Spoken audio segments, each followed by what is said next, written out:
Sanki böyle karşıda bir TOKİ konutları varmış gibi hissediyorum baktığımda. Zengin Tokisi böyle işte. Bu arada yerdeki kumlar tam o çöl kumu.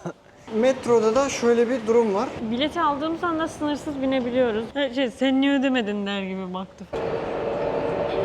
Gördüğüm en lüks Samsung mağazası olabilir. Abi dedi ki ücretsiz gezdireyim siz dedi. Allah Allah. Niye haberin bize? Bunlar da gösteri içinmiş, yani görsel olsun diyeymiş. Kullanım için değilmiş bu gördüğüm botlar falan. Burası da altın kaplama cami olarak geçiyormuş. Şöyle kocaman deniz manzaralı mükemmel bir. Ya tabii renkleriyle oynuyorlar da. Ay. Burada da gördüğünüz gibi o delikli yapıların içi aslında güvercinler için yapılmış bir yuva. Ay, işediler aynen. Ay yediler. Dedim yağmur aşkım. yağdı. Ben de yağmur yağdı sandım. Hadi kalkalım buradan. Herkese yeni bir bölümden. Merhabalar.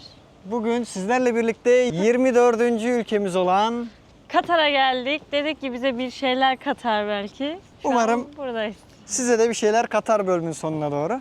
Şu anda da Katar'ın başkenti Doha'dayız ve Doha'nın da Lusail şehrindeyiz. Burası bildiğiniz gibi dünyanın en zengin ülkelerinden birisi. Geçmişine baktığında çölün ortasında bir ada ülkesi. Küçük bir ada ülkesiymiş ama kendileri kumla büyüte topraklarını Genişletmişler bayağı. Hatta burada bu arada şaka bir yana İnce Adası var.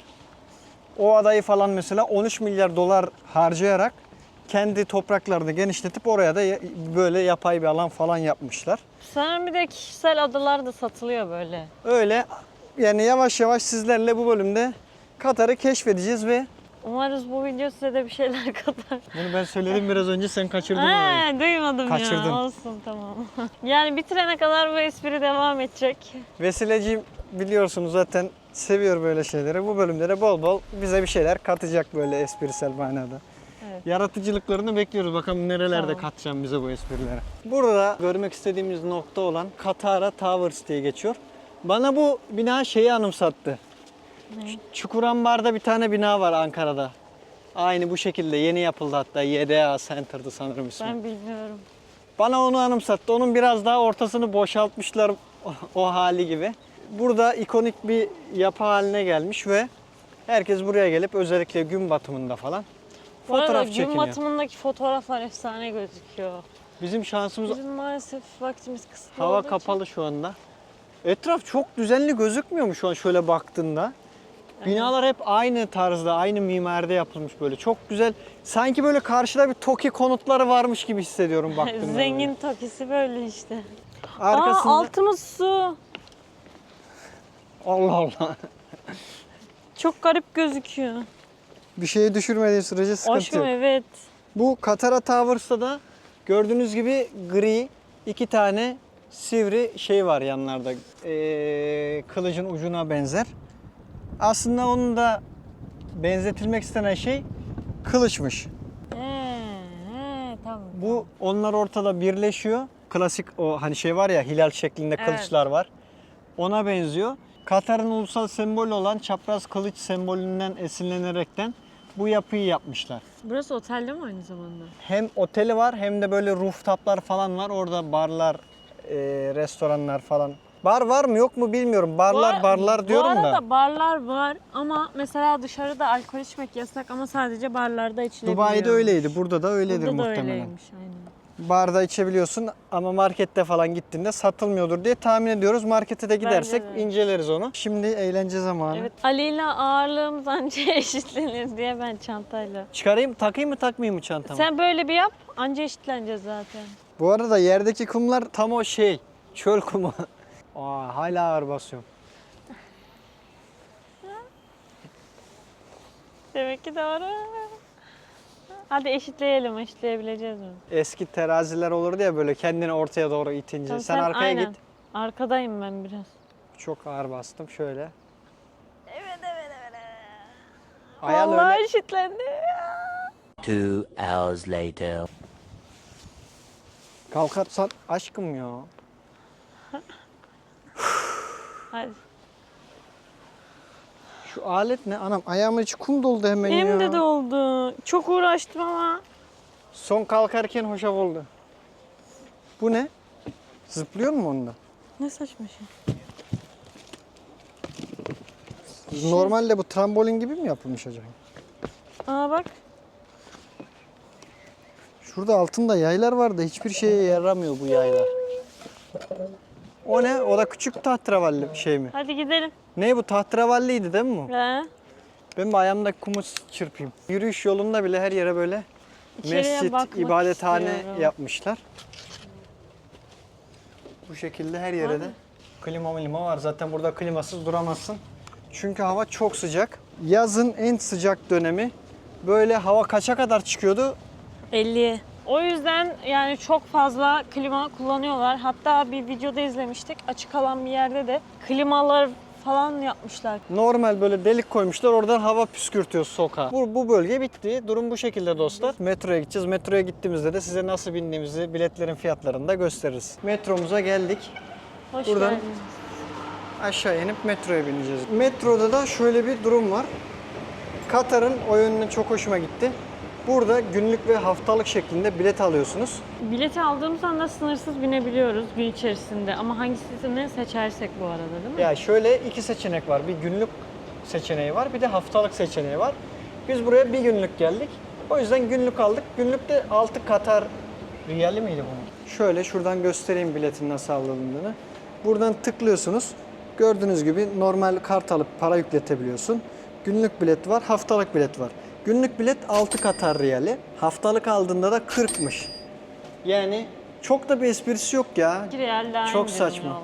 Günlük almak daha mantıklı yani şu anda. Bir Amerikan doları 3.65 riyal eşit. O da yaklaşık olarak 2 Amerikan doları yapıyor. Burada şöyle bir durum var dostlar. Kimi toplu taşıma araçlarında girişte makineler oluyor. Oradan bileti okutup giriyorsunuz. Kimilerinde de metro içinde oluyor. Şu an bindiğimizde metronun içinde olacak bilet okutma yeri. Okutmadığınız takdirde görevliler arada geliyor. Bileti okutmuş mu okutmamış mı diye sizin biletinizi isteyip kontrol ediyor. Aynen tek tek okutuyor. Şaşırdım ben ona da. Eğer okutmamış olursanız da nanay. Direkt büyük cezası vardır diye düşünüyorum. Biz ilk günden patladık. Biraz önce Çok doluydu. İçeride okutma yeri vardı işte. Biz uzlaşamadığımız için adamın bir tanesi hani ben okutayım sizinkini dedi. İkisini de verdik. İkimizinkini aldı ama böyle var ya böyle dıt dıt böyle yaptı hemen. Meğer benimkine 2 kez basmış, Ali'ninkine basmamış. Adam da geldi okuttum da annemki sen niye ödemedin der gibi baktı falan. Ama Allah'tan işte göstereyim bileti de. Üstünde zaten günlük yazdığı için görünce anladı, bir şey demedi. Bileti aldığınızda şöyle bir bilet veriyorlar size 6 riyal karşılığında. Bu biletle bugün sınırsız istediğin kadar binebilirsin. Şu an 2-3 defa bindik biz. Yanlış binmişiz bir kere de. Erken indik, sonra tekrar bastık. Allah'tan yanlış bilince böyle içimiz acımıyor. Evet, sınırsız ve bedava. Çok ucuz. Şurada ama tek sıkıntısı çok bekletiyor. Burada ne zaman geleceğini gösteriyor zaten. Biri 6 dakika sonra, biri 16 dakika sonra. Şimdi metromuz geldi. Konya'nın şeyini anımsatıyor bana, tramvaylarını anımsatıyor Çok tarzı. benziyor evet. Bir de burada şöyle bir durum var. Bir inerken okutuyorsun, bir de binerken okutuyorsun 2 kere. Metronun önünde göstereyim. İlk videoyu başlattığımız şehir yeni şehirleşmeye başlıyor demiştik. Bayağı O yüzden bir kenardan başlamışız biz. evet, videoyu bizim başlatma yerimizin orası olmasının sebebi en dıştan içeriye doğru yavaş yavaş gelmekti. Şimdi biraz daha içlere doğru gidiyoruz. O yüzden böyle biraz daha araç trafiği falan başladı. Etraf çok düzenli, tertip, düzen, nizam, her şey var. Hani bizim bir tabir vardır ya, bal dök yala derler. Tam olarak öyle bir ortam. Böyle yerde çer çöp hiçbir şey görmüyorsun. Orada da yoktu. Evet, çok temiz. Burada da yine aynı şekilde çok temiz bir alan. Cartier falan mı var? Bizi karşıladı. Şu gördüğünüz alanın tamamı da buranın açık hava alışveriş merkezi aslına bakarsanız ve ismi de 21 Hill Street olarak geçiyor. Burada da böyle bir çiçek buketi yapılmış ama altı hasır mı bu? Hasır. Burada kocaman bir hediye paketi var. Burası Oli Oli Doha Children Müzesi, yani çocuk müzesi olarak geçiyor. İçeride böyle çocuklu ailelerin daha çok gelip aktiviteler falan yaptığı böyle tatlı bir alanmış. Önlere Transformers'ları koymuşlar. Ne güzel olmuş. Katar'da 2022 yılında şey yapıldı. Dünya Kupası yapıldı. 2022 yılındaki Dünya Kupası'nda Messi'nin olduğu Arjantin takımı kazanmıştı. Ben bayıldım. Oyuncak müzesi maalesef bugün kapalıymış dostlar. Şuradan bilet fiyatlarına bir bakmak istiyorum ben. Ne kadarmış bileti? 3 saatlik ziyaret aldığında çocuklar içinmiş bu fiyatlar bu arada. Büyükler için yok mu? He, yanlarında büyük biri girdiğinde 45 riyal ücret ödüyormuşsun yani. Direkt çocuklara özgü bir şey. 3 saatlik çocuk biletleri de 12-23 aylık 92 Katar riyali, 2 ile 16 yaş arası 185 Katar riyali. Şu an hava sıcaklığını böyle yavaş yavaş hissettiriyor. Baksana abiler sıcaktan kararmış. Nasıl ırkçı bir espriydi bu. İçimden güldüm. Hayır ya ben çok seviyorum onları bu arada. Güzeller bence. İşin şakası tabii ki. Siyah, beyaz, kırmızı, turuncu hepimiz kardeşiz. Buradan herkese selamlar, sevgiler, saygılar. O yüzden böyle bir el tutuşma yeri yapmışlar. Bu espriden sonra bu yakışırdı. Şu an hava böyle ortalama 28-35 derece civarında seyrediyormuş. Normalde buraya gelmek istediğinizde Eylül ile Mart arasında en serin dönemmiş. 18-25 derece arasında seyrediyormuş. Eğer Mayıs'la Eylül arasında gelirseniz 50 dereceye kadar çıkıyormuş. O yüzden sabahları şu an zaten kimse yok. Hiç kimseyi bulamıyorsunuz. Eller kadir kıymet bilmiyor anne. Ellerim şeylerini çok iyi yapmışlar ha. O detayları. Evet. Vesile bir tane ayna aldı. Gittiği her yerde şu aynayla fotoğraf çekiyor. Ve beni çıldırtıyor. Gittiğimiz her yerde istisnasız bununla bir tane video, fotoğraf bir şey çekiyoruz. Gel kültür köyümüze gidelim. Burası normal bir alışveriş kompleksi bölgesi. Kültür köyüne gitmeden önce şurada bir Samsung mağazasına girelim mi sence? Girelim. Teknolojik fiyata bakmış olalım bu bana. Bak şeyin üstünde demin parmağın üstüne kuş konmuştu. Ay telefonlar sanki böyle pırlanta şey sergiliyor gibi sergilemişler ha. Aç bakalım vezirgenbaşı. Çek kapıyı. Kapalı mı? İşte yanlış yer çekmişim. Gördüğüm en lüks Mağaza. Samsung mağazası olabilir. Oha Vesile. Vesile. Şu da Aynen. televizyon. Dev ekran. Fiyatına bakabilir miyim? Bir dakika bekle. Ne kadardır sence Vesile? Bu da mı satılıyor mu? Evet. 100 bin. 100 bincik mi? 450 bin Katar riyaliymiş. 450. Bak şurada yazıyor. İyi gel. Ama bu falan da çok yani. Bu da 530 bin. Oha bu daha pahalıymış. 539 bin Katar riyali. O da S26 mesela. Bu ne kadardan başlıyor? 3639 riyalmiş. Kalem kullanışı çok güzel ama değil mi? Evet. Tabletteki gibi hissediyor musun sen? Çok yumuşak. Bak gel. Bayağı hassasmış. Ben de tam böyle cahil cühelayı gibi Öyle değil kullanıyorum. yukarı iPhone'daki. Şey diyor. Ha iPhone'la ben iPhone'a geçtim. Geçtim dedim de 2 yıl falan oldu. Telefon kullanmayı Ali unutmuşum. dedi ki hala alışamadım dedi ama iPhone hareketlerini yapıyor. Sürekli böyle bir yanlışlıkla ses tuşuyla şey tuşunu karıştırıyorum, kapatma tuşunu. İkisini aynı anda basıyorum hatta. Ekran görüntüsü falan alıyorum. Monitör falan vardı. Monitör her şey ne kadar canlı ve güzel gözüküyor öyle ya. 32 inç. Bir de Amerikan doları karşılığında yazmışlar. İstersen onu da verebiliyorsun sanırım da 2749 riyal. Genelde kendi ülkenin para birimiyle aldığında daha güzel oluyor. Hatırladın mı Ali abi? Kore'de bir evde kalmıştık. Onun evinde de vardı. Misafir kaldığımız evde. Çok güzel hissettim. 6000 riyalmiş. Buzdolabı mı bu? Çok ucuz. 3500 riyal. İkili bir de değil mi bu? Evet. Yok ikisi farklı bence. Farklıymış. Ama bak Farklı. 380 litre. Neyse beyaz eşyaya geçtik ya. Hadi çıkalım. Dostlar şimdi bu bulunduğumuz bölgenin tamamı kültür köyü olarak geçiyormuş. Ben de diğer taraftan bineyim. Abi dedi ki ücretsiz gezdireyim sizi dedi. Hoppa. Akşam vakti geldiğinizde burada da böyle şey su gösterileri oluyormuş. Etrafta da böyle çok güzel çizimler var bu arada. Bu bölgenin yapımına da yaklaşık 1 milyar dolar gibi bir ücret harcamışlar burayı yapmaya toplamda yanlış hatırlamıyorsam. Burası da sanat merkezi. Oo, bura güzelmiş bayağı. Bu zaten en iyi yerlerinden biri. Ah, okay. What kind of style is this? Turkish. Allah Allah. Niye haberin bize? Hı hı. Bu da güvercin kulesiymiş. Buraları yürüyerek gezeriz birazdan ya. Burada da yemek, restoran, karnınızı doyurabileceğiniz bölgelerde var. Karşımızda da roman kütüphanesi varmış. Bu arada harbiden büyükmüş bayağı. Böyle bir servisin olması da güzel, ücretsiz götürme olayı. Ben sandım haritada bu arada yolun karşısını falan gösteriyor, o yüzden bulamadık. En son sorduk, sağ olsun abi de dedi böyle böyle gezdirebilirim isterseniz dedi. Onu da deneyimlemiş olduk. Burada da şeyler var. Beach Resort bölgesi burası da. İsterseniz şuralar böyle VIP localar oluyor. Belirli bir ücret karşılığında buralara oturabiliyorsunuz. Onun dışında bu bölgeye girmek istediğinizde yaklaşık 10 Katar riyal ödeyerekten de bölgeye girebiliyorsunuz. Tabi burada oturduğunuz sandalyeye, masaya ayrıyeten ücret ödüyorsunuz. Sadece girmek için 10 riyal ödeyip girebiliyorsunuz. Bilet counter'ı da burası. Bak resim de çok iyi oldu. Whale shark bu, bildin değil mi? Evet. Bizim şeyde yüzdüğümüz Yüzdüğümüz, köpek evet. balıklarıyla. Aa, burada şey Aynı varmış. zamanda akvaryum Evet. varmış. Eğer sona gidersen sadece erkeklerin girebildiği bir yere varmış. Burası karışık alanmış. Aile bölümü falan varmış. Yani aslında da böyle bölüm bölümde ayırmışlar. Bu sistem Buralara metrolarda da yürümeyiz var. bu arada. Gelmeyiz tekrar buraya. Aynen. Sadece o merkezi gezer devam ederiz. İyi oldu. Bayağı Bence de. hayat kurtardı bu abimizin. Biletleri bakın orada yazıyor. Tabii göremedik. Göremedik, hızlı geçtik.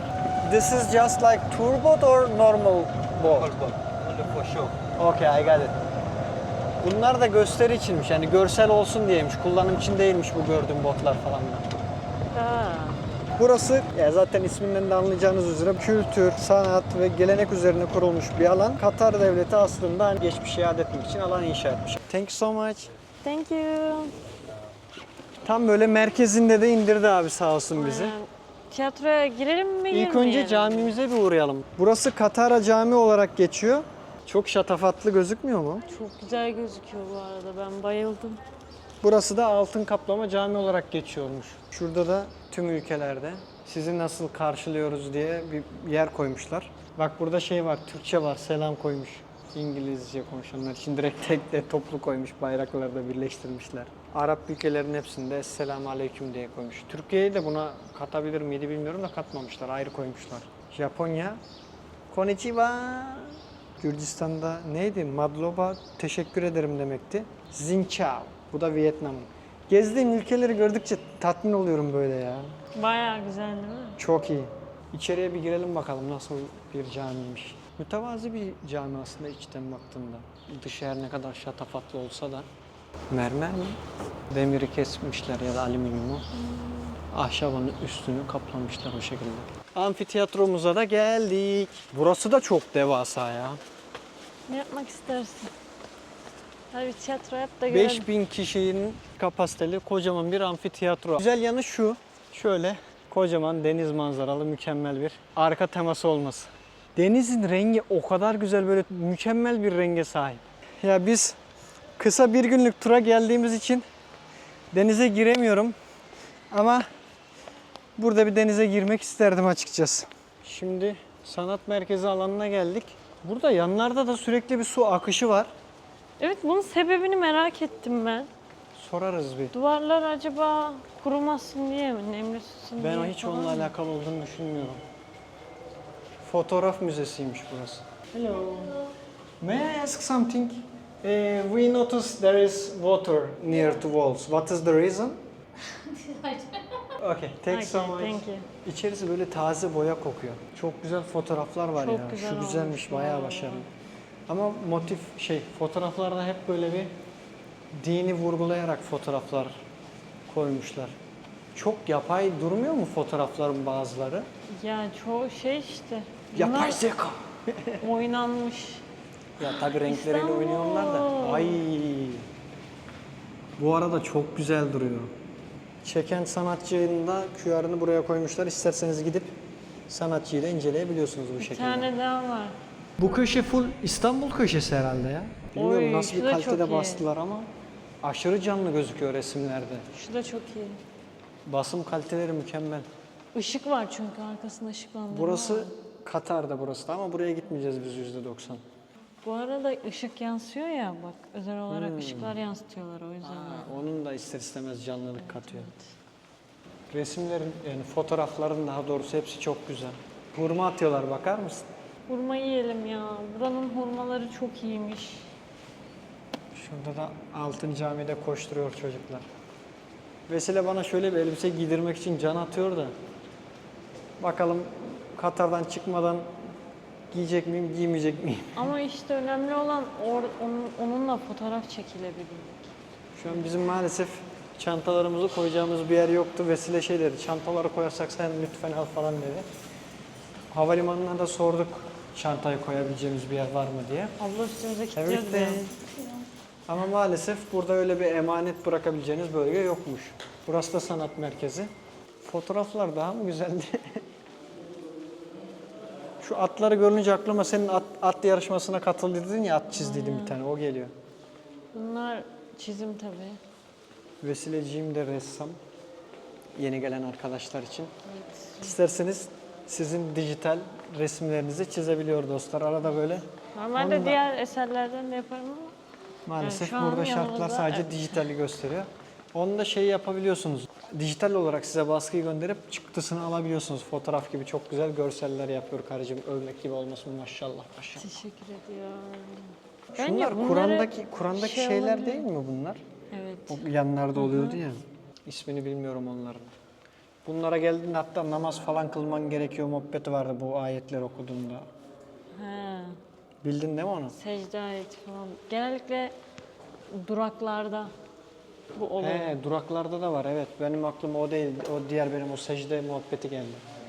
Şeyde denizde gördüğümüz gemilerde bu şekilde sanırım dizayn olarak. Belki şey olabilir. Geçmişte Katar balıkçılıkla hatta özellikle şu şekilde inci ticaretiyle hayatta kalıyordu dostlar. Sonrasında biraz balıkçılığa falan da dönüyorlar. En sonunda 1950'li yıllar arasında da olay değişiyor ve burada petrol biraz daha ticaretin ana kaynağı haline gelmeye başlıyor yavaş yavaş. Ama Katar herkes tarafından mesela petrol zengini bir ülke olarak bilinirken aslında burası petrol zengini bir ülke değil. Asıl gelir kaynağı petrol değil daha doğrusu. Asıl gelir kaynağı doğalgaz. Ardından 1970'li yıllarda doğalgaz da çıkmaya başlıyor. 1990'lara geldiğimizde de LNG dediğimiz sıvılaştırılmış doğalgaz da lider üreticilerden biri haline geliyor ve piyasada mükemmel bir konuma yerleşiyor. Ve aslında burası sıvılaştırılmış doğalgaz zengini olan bir ülke. Burada bir tane sebilimiz var. Suyu içebilirsiniz dediler. Bakalım bu suyun tadı nasılmış. Şimdi haydi bismillah. Güzel mi?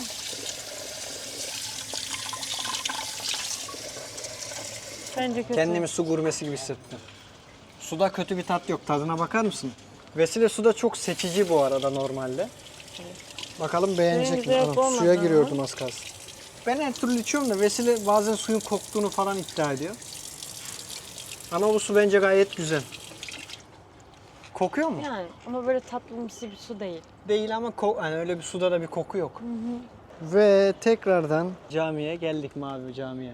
Türkiye'den esinlenilmiş böyle Osmanlı tarzında yapılmış bir camiymiş. Çok şaşırtıcı. Hemen burada da güvercin kuleleri var. Bu kulelerden içeride başka yerde de varmış. Biraz önce görevliye sorduk burayı bulmaya çalışırken güvercin kuleleri nerede diye. Hangisini soruyorsunuz dedim. Caminin yanında olanı mı diğerini mi dedi. Biz de caminin yanında dedik. Ondan sonra burayı tarif etti. Burada da gördüğünüz gibi o delikli yapıların içi aslında güvercinler için yapılmış bir yuva. Hatta bakın kuşlar falan var. İçinden de çıkıyorlar kuşlar. Yani küçük kuşlar da var, büyük. Bak güvercin var şurada bir tane. Girmiş oraya, tünemiş, dinleniyor. Ben çok sevdim ya. Değil mi? Çok farklı Böyle yani. ya tam olarak Hissettirdi yani. hissettirdi o kendi Arap köyünü kültürlerini. hissettirdi yani bence de. Çok yeni yapılmasına rağmen Yeni evet onu söyledim mi bilmiyorum da burası 2010 yılında yapılmış. Bitmiş. Ezan okunuyor. Caminin motifleri çok güzel ya. Şurada durup bir ezan dinleyelim mi birlikte? olur.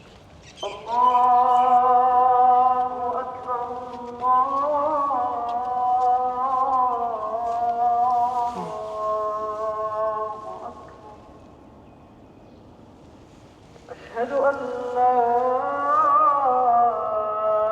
إله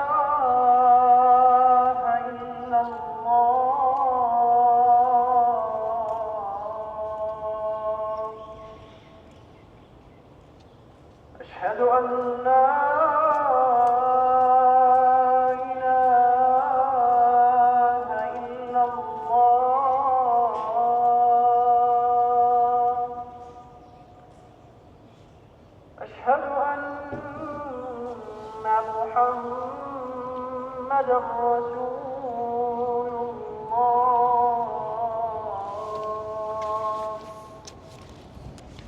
أشهد أن محمد رسول الله حي على الصلاة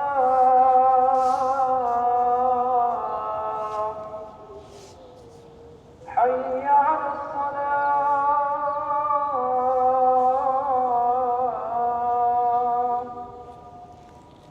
حي على الفلاح حي على الفلاح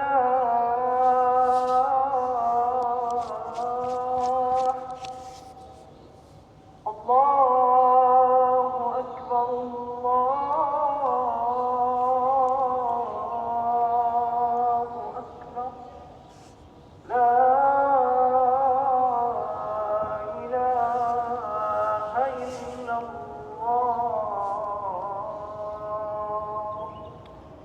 Şu an ezan okunduğu için genel olarak etraf bir kalabalıklaştı ama şurada abdesthane ve aynı zamanda tuvaletin olduğu bir yer var. Burayı da göstermek istiyorum size.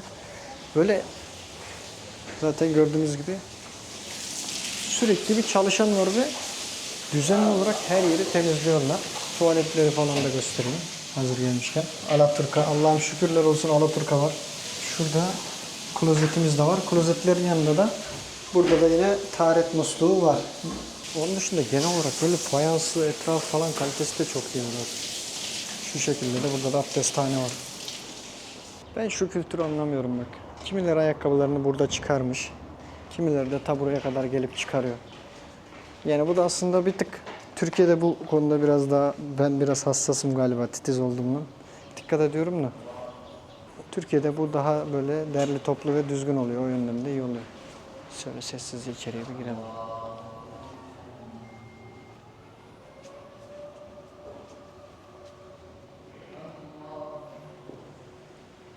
Bir de dostlar fark ettiyseniz etrafta hiç böyle Arap yok. Daha çok böyle farklı ülkelerin insanları var. Dışarıda 10 tane Hindistanlı görüyorsam bir tane yerli falan görüyorum. Bence O kadar az. onda bir bile fazla olabilir yani 10 kişiden bir kişi bile değil şu anda. Yani. Normalde toplam Katar'da yaşayan insan sayısı 3 milyon yaklaşık olarak. Bunun sadece %15'i gerçekten Katar vatandaşı. Geri kalan insanlar genelde daha çok Hindistan, Bangladeş, Pakistan, onun dışında Filipinler gibi ülkelerden, Avrupa ülkeleri de var tabii işin içinde ama çoğunlukla bu saydığım ülkelerden geliyorlar. Diğer kalan böyle biraz daha ne olarak diyebiliriz? Yani diğer gerekli işlerde de genelde bu vatandaşlar çalışıyor. Beyaz yakalı işlerde de anladığım kadarıyla daha çok böyle Avrupa ve Amerika tarafından gelen insanlar çalışıyor. Ay işediler aynen. Ay yediler. Aşkım, Dedim yağmur aşkım. yağdı. Ben de yağmur yağdı sandım. Hadi kalkalım buradan.